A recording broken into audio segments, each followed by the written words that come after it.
Talent search with a difference. We're looking for singing nuns in 45 minutes after this year's Richard Dimbleby lecture.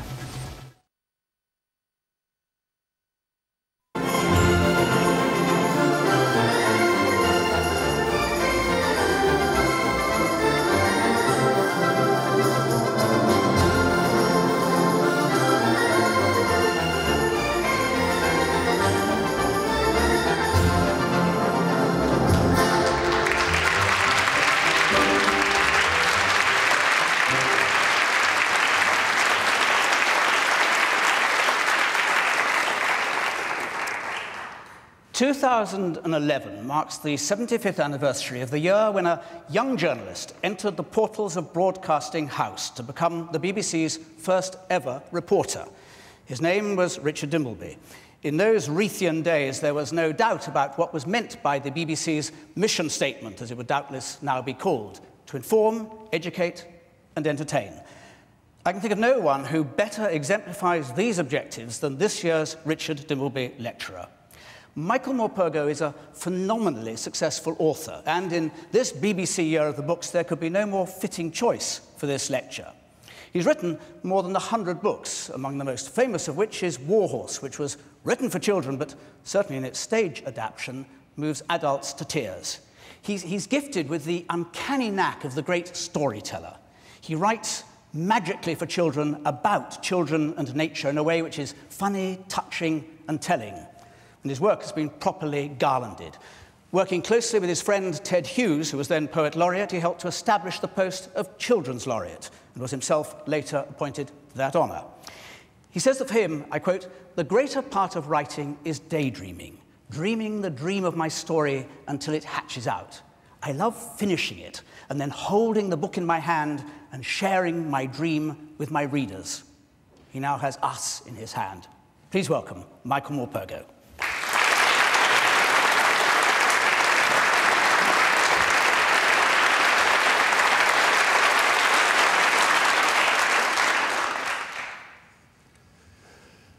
A few years ago, I was involved in the making of a documentary for BBC Radio called The Invention of Childhood.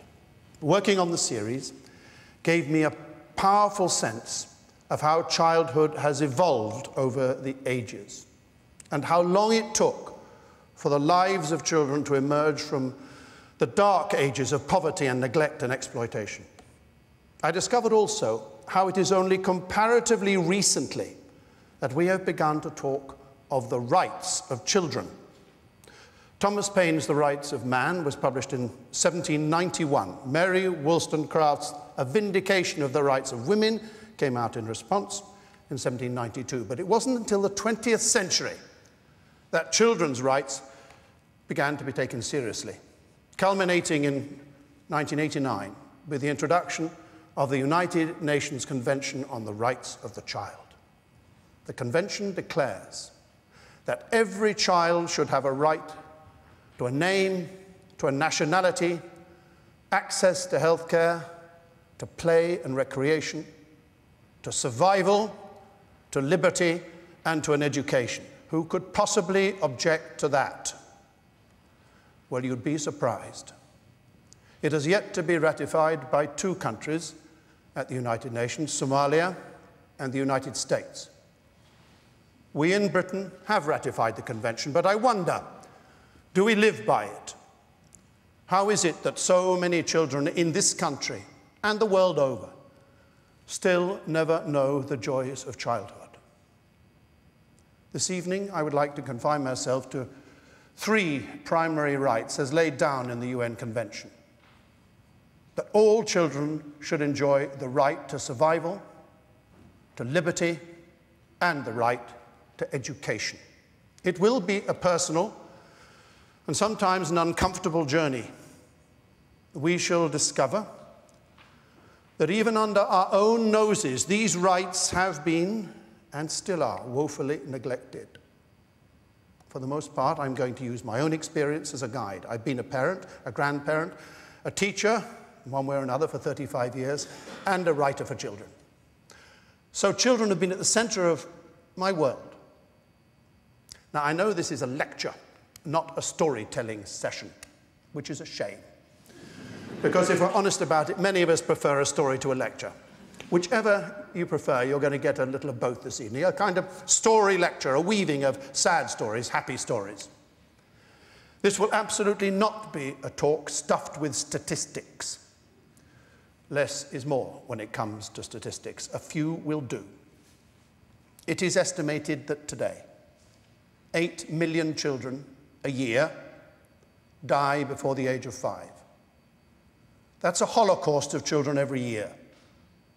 69 million children never go to school. 1 billion of the world's children still live in poverty. But let us not imagine for one moment that it is only elsewhere in the world that the rights of children are so conspicuously neglected. 3.5 million children in our own country are still mired in poverty. And some of the most vulnerable of these have been appallingly treated. 2 lines I want to read you from William Blake. A robin redbreast in a cage puts all heaven in a rage. Over 200 years ago, Blake, that great visionary poet, pricked the conscience of a nation to consider the plight of its children. I spoke those 2 lines to a camera outside the barbed wire fence of a place called Yarl's Wood in Bedfordshire, an immigration removal centre for asylum seekers, including families and children, a kind of a holding pen before deportation. Yarl's Wood was opened in November 2001, and since then, thousands of asylum-seeking families and children have effectively been imprisoned there, sometimes for months. I was with a BBC film crew for the politics show. We wanted to go in, but it was not permitted. I'm not surprised, for something deeply shameful to us all was going on inside that place. Until 2008, I'd never heard of Yarl's Wood. Very few people had. We like to keep quiet about such things. Until I happened to see a play called Motherland by Natasha Walter, a play later staged at the House of Commons. It was put on to raise awareness of the plight of these asylum seekers and of the injustice being done to them. The play was largely told through the eyes of the children imprisoned there, their own stories in their own words. I watched the play in disbelief. This was happening in my country, in Britain, where we so value childhood, where supposedly we so cherish children. In the play, we hear the story of Meltem, a 13-year-old girl from Turkey. These are her own words. My name is Meltem. It was 7 o'clock in the morning in August at our home in Doncaster. We've lived there for 6 years. They banged and banged on the door. As soon as my mum opened the door, they rushed in. There were 12 of them, 12 big men. They took us to the police station. They told us to wait. They said, there is a car coming to take you to the removal centre. The car came, and it was awful. It had a cage. For a minute, I thought to myself, am I an animal? The journey took a long time, and this is where we ended up here in Yarl's Wood. I tell you, it has no difference from a jail. So for a decade or more, we had been locking up asylum-seeking children, like Meltem in this country, thousands of them, and all of them innocent of any crime. But Meltem's story doesn't end here. She finished up after an attempted deportation in Bedford Hospital. Sir Al Ainsley Green was the enlightened Children's Commissioner at the time. He visited her in hospital.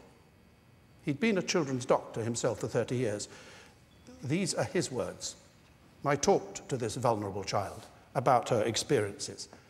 I felt that this case exposed such glaring faults in the treatment of child asylum seekers that I should express my concerns to the Home Office.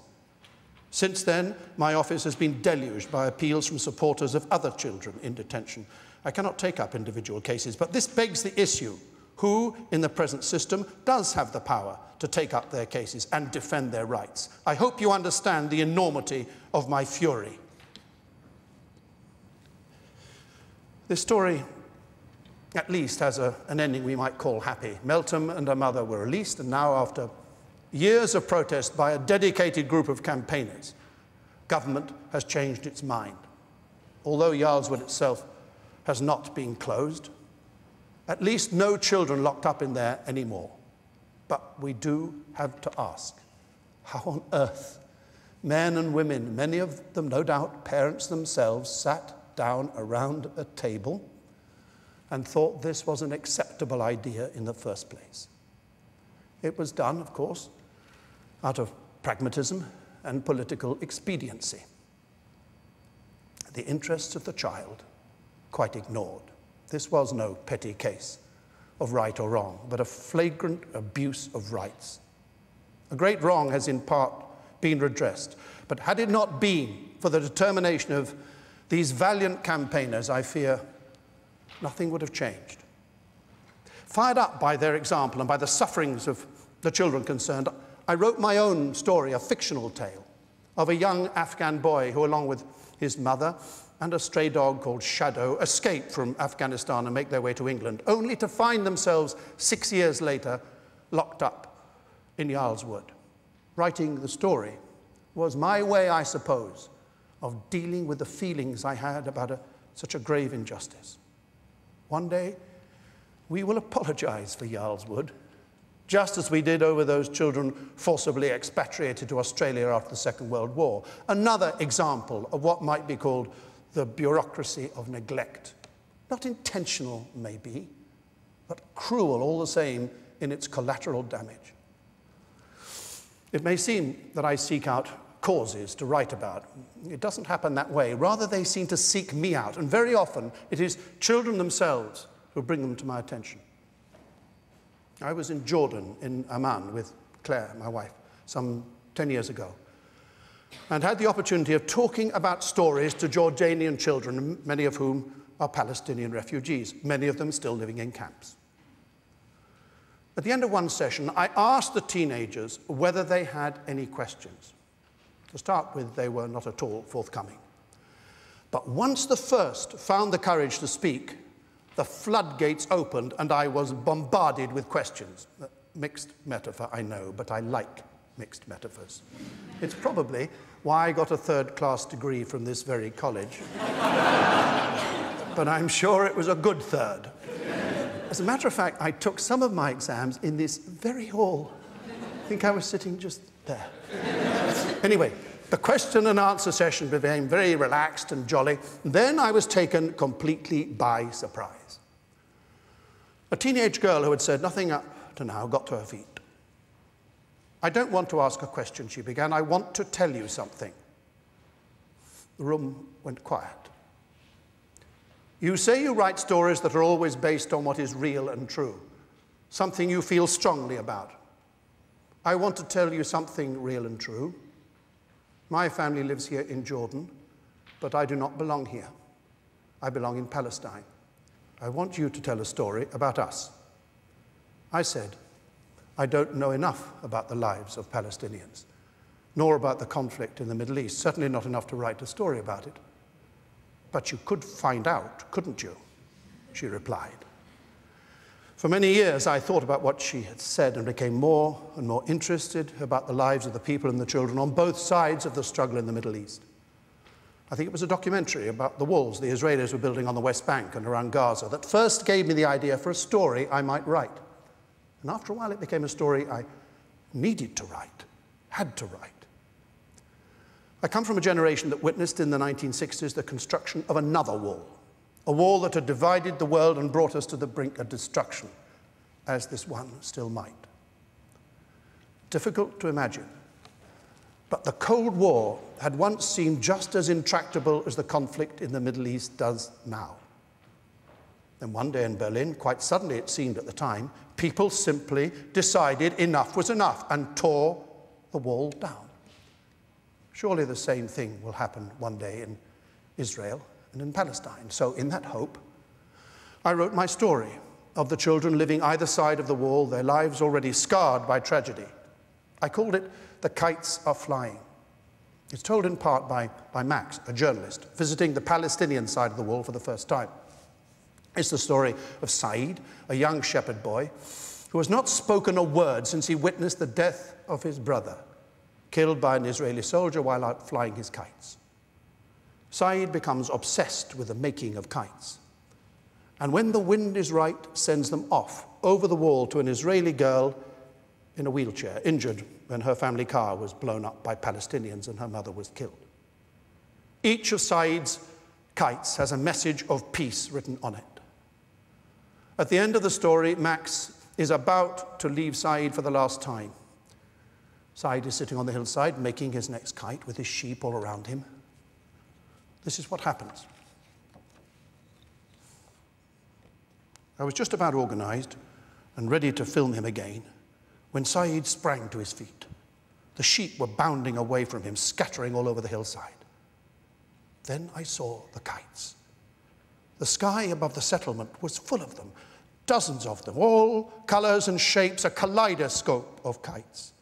Like butterflies, they danced and whirled around each other as they rose into the air. I could hear shrieks of joy, all coming from the other side of the wall.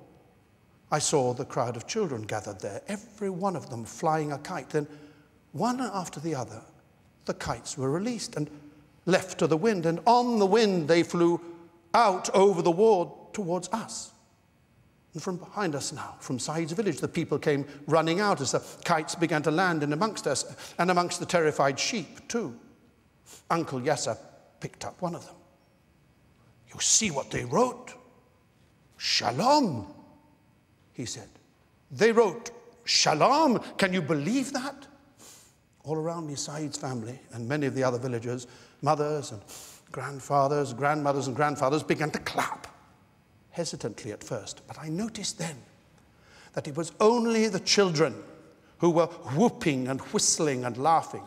The hillside rang with their jubilation, with their exultation.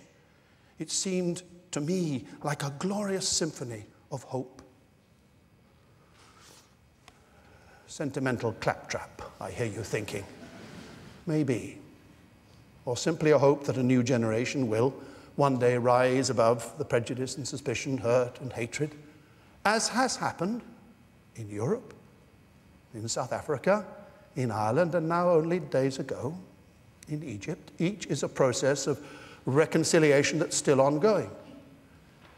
It is the children of today, yesterday, and tomorrow who will do this also in Israel and Palestine, given half a chance. During the last Israeli incursion into Gaza, just over 2 years ago, according to Amnesty International, 300 Palestinian children were killed. And yes, I know, Hamas rockets had been landing in Israel for a very long time, and I know that Israeli children have been dying there too. And I know it is absolutely the right of every nation to defend itself. So most certainly the Israelis have had their reasons, but I'm sure that most of them believe, as we all do, that a child's life is, in particular, is precious. Any child's life, yet Palestinian children died. Collateral damage, some might call it. And then sometime after I wrote my book, I was asked by Save the Children to become an ambassador for them, to go to the Middle East to see the work they are doing in Israel and Gaza, and to find out whether, in reality, there is any cause for hope. So I went there last November. I wanted to hear the children's stories on both sides of the wall, and to tell my own stories, to make kites, and maybe even fly them if we could. First, I spent 2 days in Israel. I visited Neve Shalom, Wakat Salam, a cooperative village school, bilingual, binational, the first such school in the country. Here, Arab and Jewish children play together and learn together. I wanted to know what they thought, how they felt about one another. We made kites and we flew them, and on the kites they had written, without any prompting from me, their own messages of peace. Next, to Tel Aviv, to a meeting organized by Windows for Peace. It's a forum where Israeli and Palestinian teenagers can come together to try to reach some understanding of the point of view of the other side, however difficult that might be. There was obvious resentment, but no anger, no bitterness. The very fact that these young people were there together and talking seemed to me to be hopeful. I learned from them that both communities felt hemmed in, caged in, the Israelis by the states that surround them and threaten their very existence, and the Palestinians by the walls the Israelis have built, and by the takeover of their land and the building of settlements. With the best will in the world, I could see it would be a long time before Israeli and Palestinian kids would be flying kites over these walls. Yeah, it would take time, they said. Maybe their grandchildren would see peace. No, said one of them. I think it will be my grandchildren's grandchildren before they fly the kites. But there will be peace one day. Then came my 2 days in Gaza. Just getting in was a nightmare. Gaza itself is a narrow strip of land, barely 40 kilometers in length. Until you see the place for yourself, you can't imagine it. The land and its people are under siege, imprisoned, with a wall on 3 sides and blockaded by warships out at sea. Even if you're with Save the Children, I discovered you might not get in. To my dismay, my companion, Kate Redman, was turned back by the Israeli border guards. No reason was given. The Gaza crossing seemed designed to isolate and maybe even to humiliate. There were rigorous questions about my intentions in Gaza, my bags rummaged through, and then at last I was allowed through into a 100-meter-long steel tunnel. It was like a set from Doctor Who. I was alone except for the surveillance cameras watching me. Then I was out into a walkway, 2 kilometers long, completely caged in, with a kind of no man's land, a blasted wilderness of rubble and ruin stretching out as far as the eye could see on either side of me. Halfway down, I heard the sound of a shot being fired. It sounded to a country boy like me as if someone was shooting rabbits. All around, young Palestinian boys were racing around on their donkeys and carts, whooping and shrieking. I had no idea what they were doing at the time. I was in another world. I didn't know who was doing the shooting.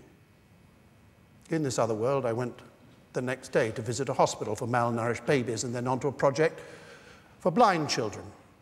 I thought these children had something in common with those back at Jarl's Wood. They were walled in, imprisoned. A robin redbreast in a cage puts all heaven in a rage.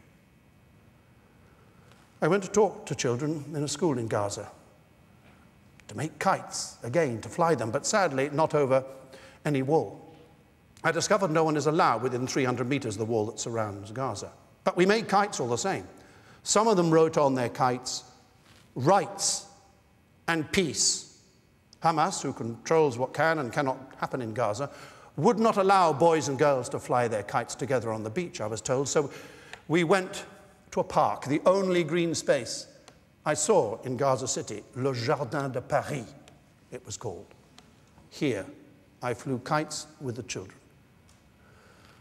There was more laughter than wind, but that was fine. A day or so later, on my way out of Gaza, I found myself waiting at the Palestinian Authority barrier. The reason we had to wait was because the border had been closed. Only an hour before, 2 boys had been shot close to the wall. All around me, I saw those youngsters again, hundreds of them, out with their donkeys and carts, collecting rubble and gravel to be recycled for building blocks in Gaza City. Earlier that morning, before I got there, it seems, some of these scavengers had ventured too close to the wall and had been fired at and wounded. I waited in the heat for long hours, watching the kids at work, coming and going with their donkeys and carts.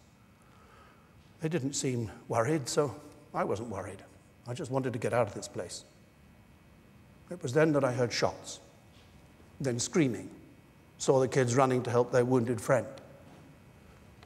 Now I really was outside the comfort zone of fiction.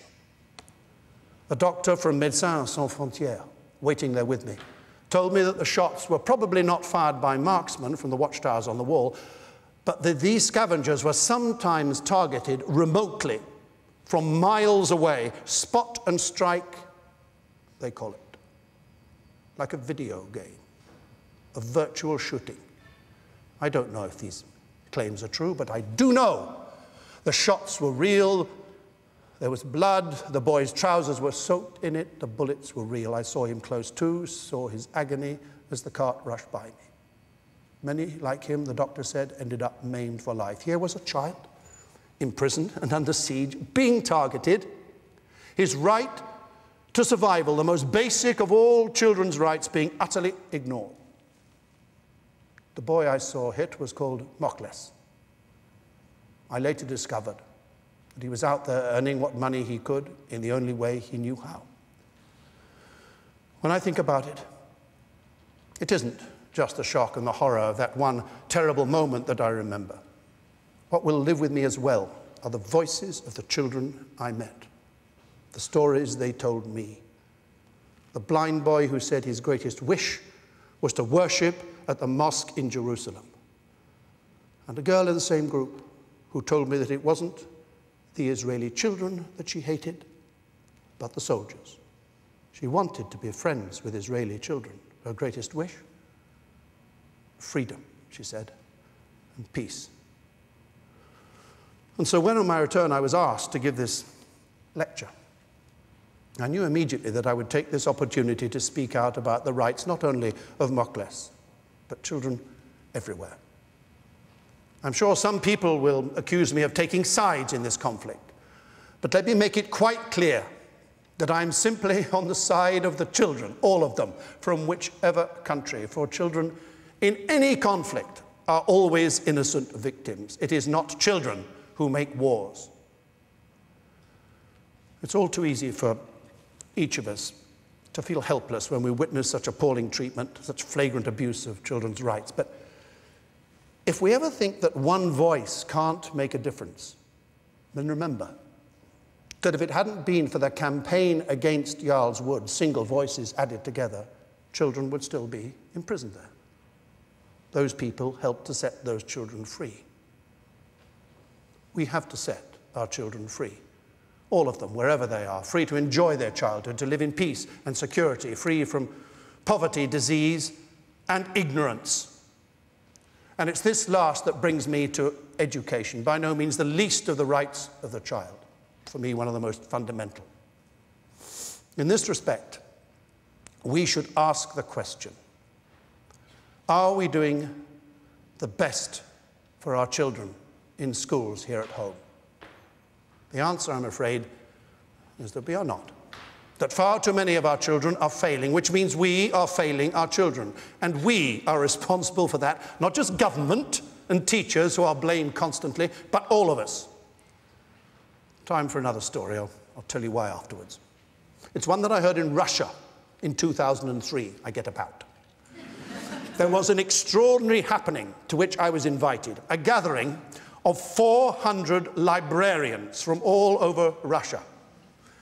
On my first evening in Moscow, I found myself in the Kremlin, a glittering palace of gold and white, buzzing with people talking about books. It was a great celebratory evening, the kind of glitz you would never ever find at a conference for librarians in England.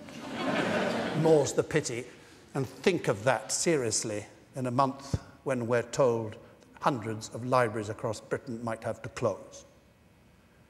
In fact, it was a celebration of librarians, the unsung heroes of the book world, of the importance of the work they do in bringing books to children and children of books. So this was dear to my heart.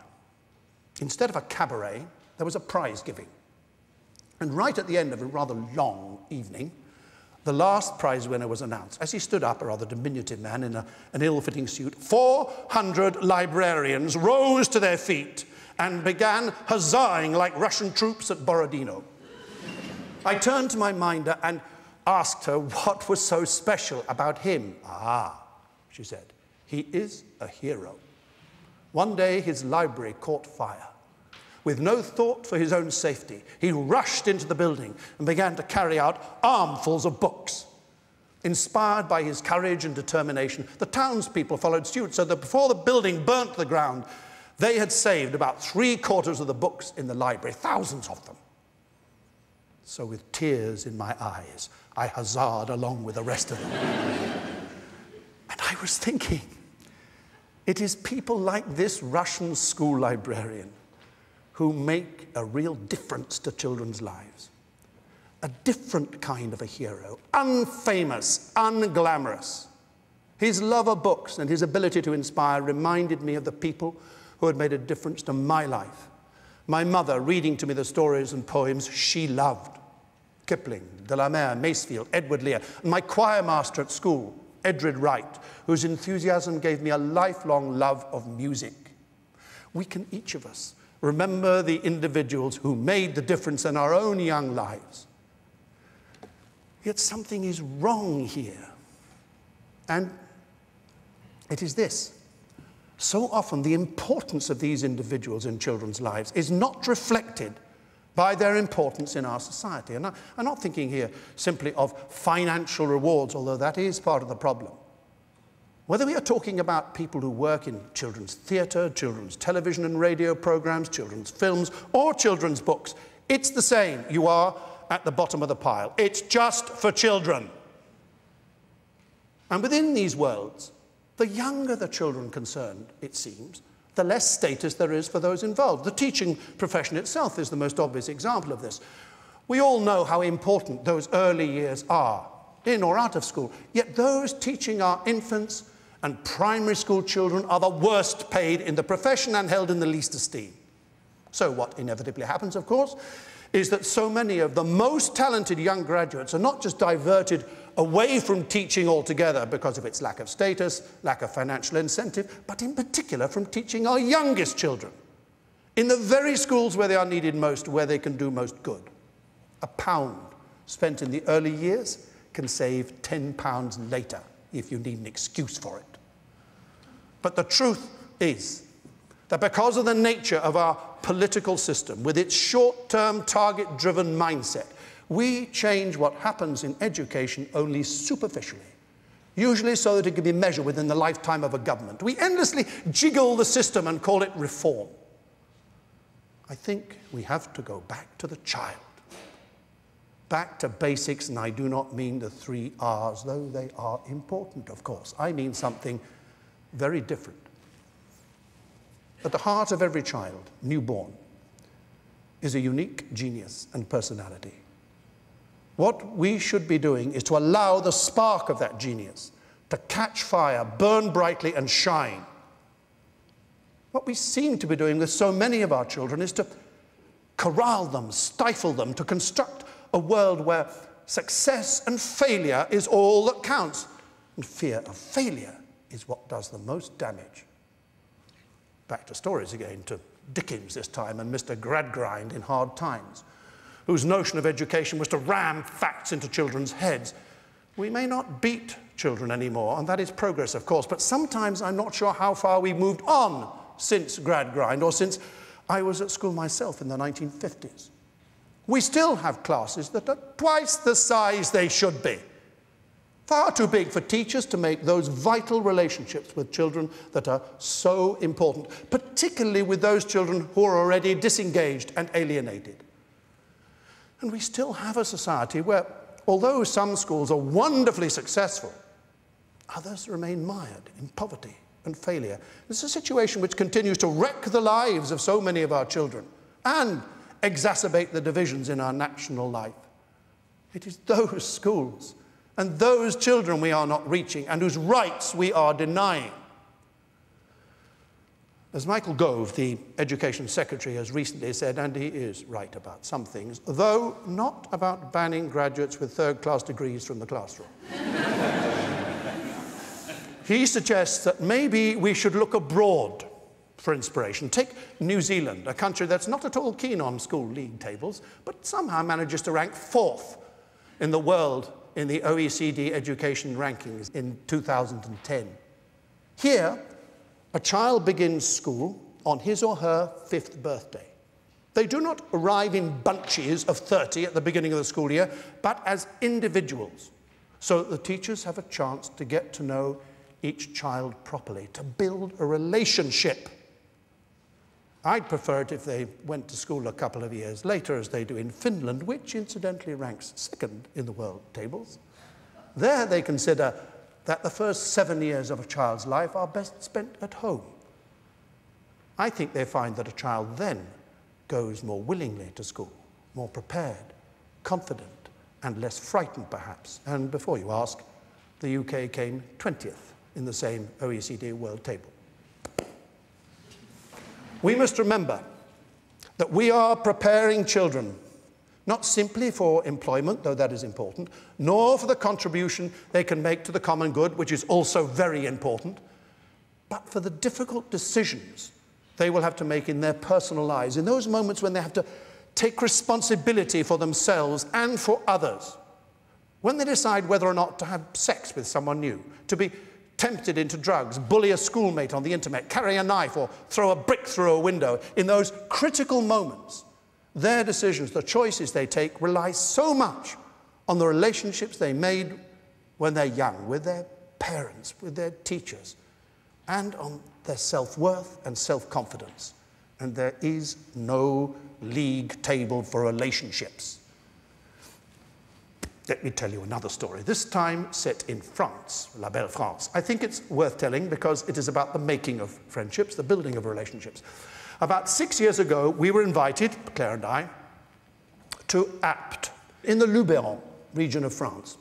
It's a hard life, to help with a school project. This is what they were doing. They had in their collège a group of disenchanted and hostile teenagers and were trying to find ways of engaging them, of making them feel involved and needed.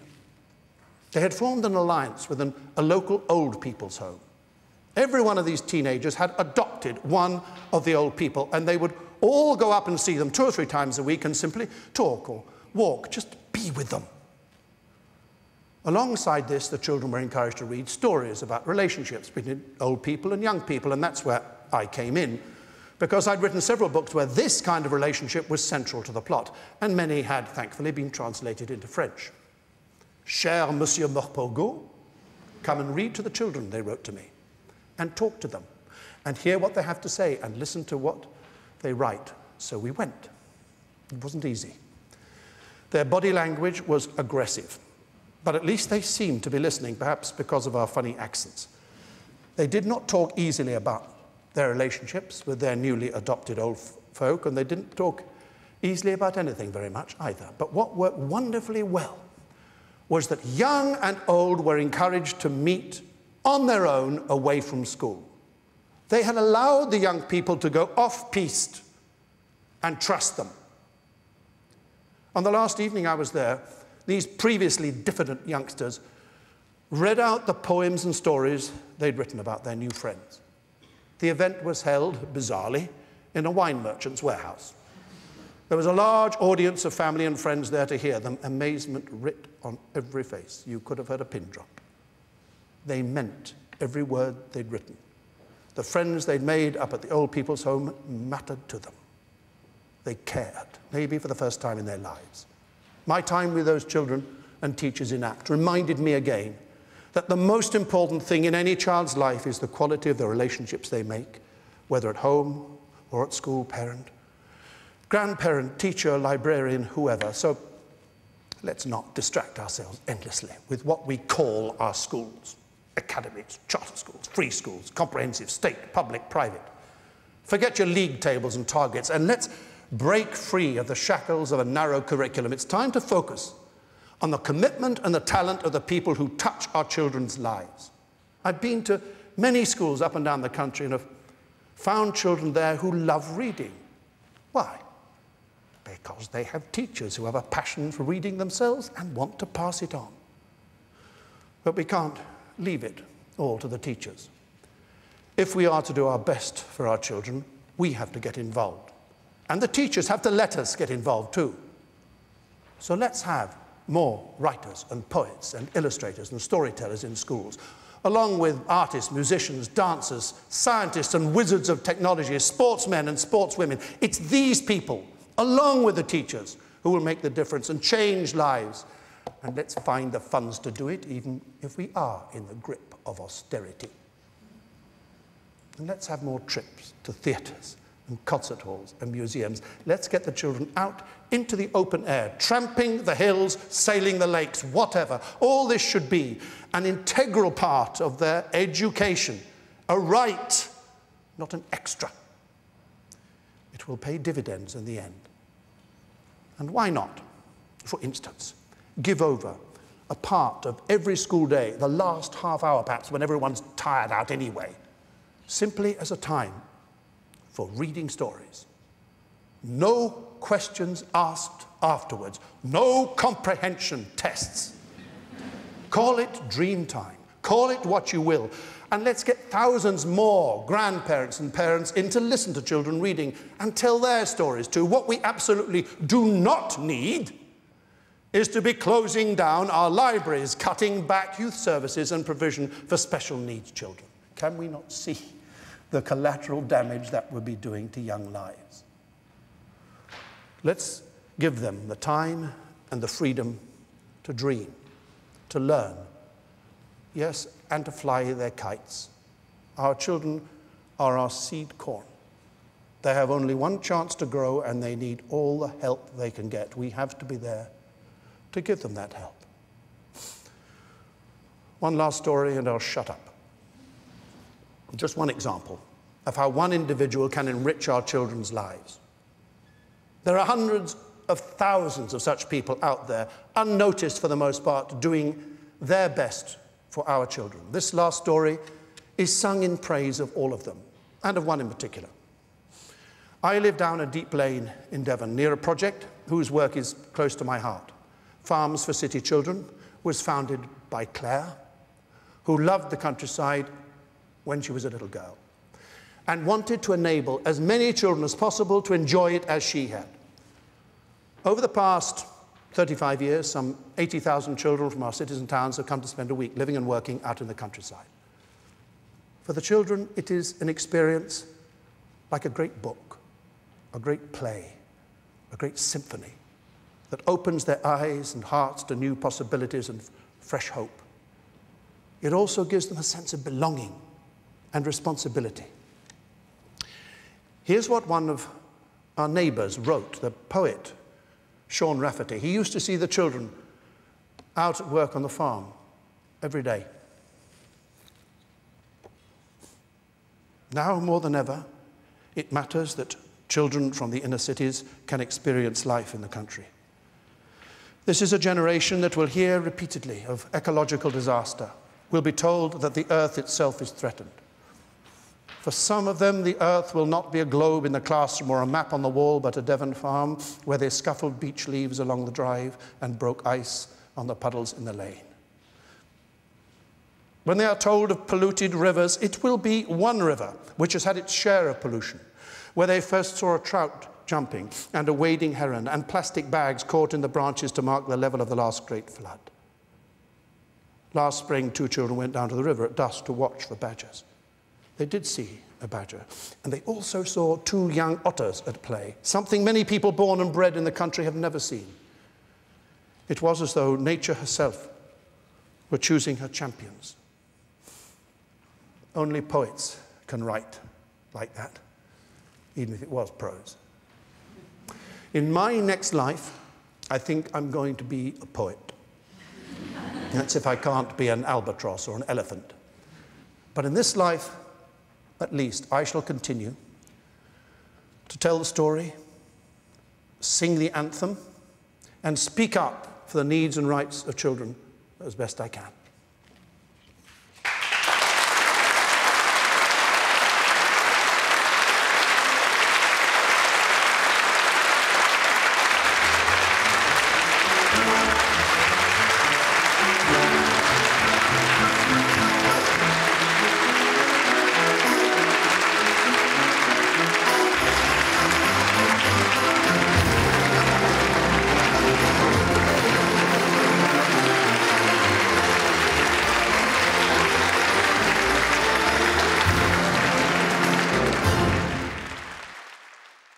You set me up. Doing my